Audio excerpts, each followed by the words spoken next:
ចូលលូណែស្រណងភ្លៀងធំអើយទឹកហូរចូលស្រែ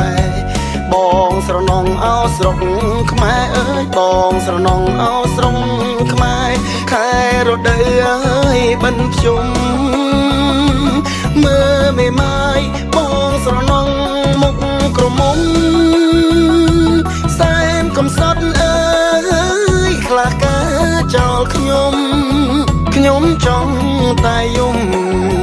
ខ្ញុំចង់តែស្រែកសំណោះនំគមអើយនំគមអស្នោដូងណែស្រណោះអនសមអើយអនសមអស្នោជេបងនឹកអូនណាយខ្លាំងពេកថាបងនឹកអូនណាយខ្លាំងពេកទេស្រណោះអើយជើងទូភ្លេងអង្រួនយល់អង្រឹងគេជាគូកាន់តែយល់តោតែដាច់ដេកលើដីពីនាងស្រណងបិណ្ឌភ្ជុំអើយទឹកហូរកាន់ផ្លូវណែស្រណងបិណ្ឌភ្ជុំអើយគោដើរអោកាន់ផ្លូវបងធ្លាប់ដឹងដៃស្រីបើអើយបងធ្លាប់ដឹងដៃស្រីបើទៅអវត្តអើយពីនាងនឹកស្រមៃដៃស្រណងសែនស្រណងដេកស្រណុកអើយដណ្ដោភួយក្រាំងស្ដាប់ទឹកភ្លៀងធ្លាក់លើដំបូកផ្ទាំង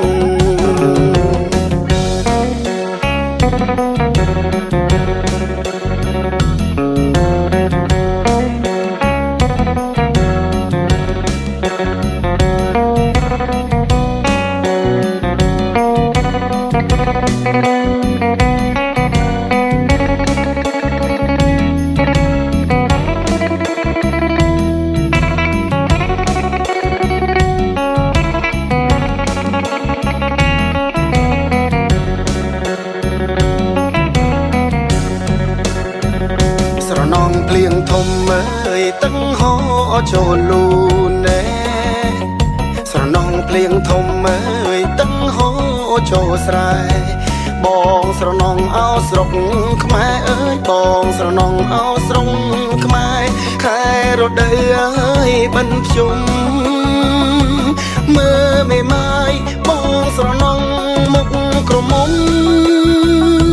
សែនកំសត់អើ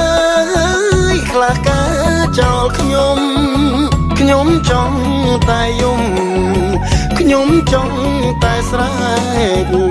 សំណោះនំគមអើយនំគមអស្នោដូងណែ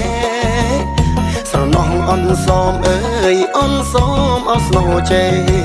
បងនឹកអូនណាយខ្លាំងពេកថាបងនឹកអូនណាយខ្លាំងពេកទេស្រណោះអើយជើងទូភ្លេងអង្រួនយល់អង្រឹងគេជាគូកាន់តែយល់តោតែដាច់ដេកលើដីពីនាងស្រណងបិណ្ឌភ្ជុំអើយទឹកហូរកាន់ផ្លូវណែស្រណងបិណ្ឌភ្ជុំអើយគោដើរអោកាន់ផ្លូវបងធ្លាប់ដឹងដៃស្រីបើអើយបងធ្លាប់ដឹងដៃស្រីបើទៅអវត្តអើយពីនាងនឹកស្រមៃដៃស្រណងសែនស្រណងដេកស្រណុកអើយដណ្ដោភួយក្រាំងស្ដាប់ទឹកភ្លៀងធ្លាក់លើដំបូកផ្ទះ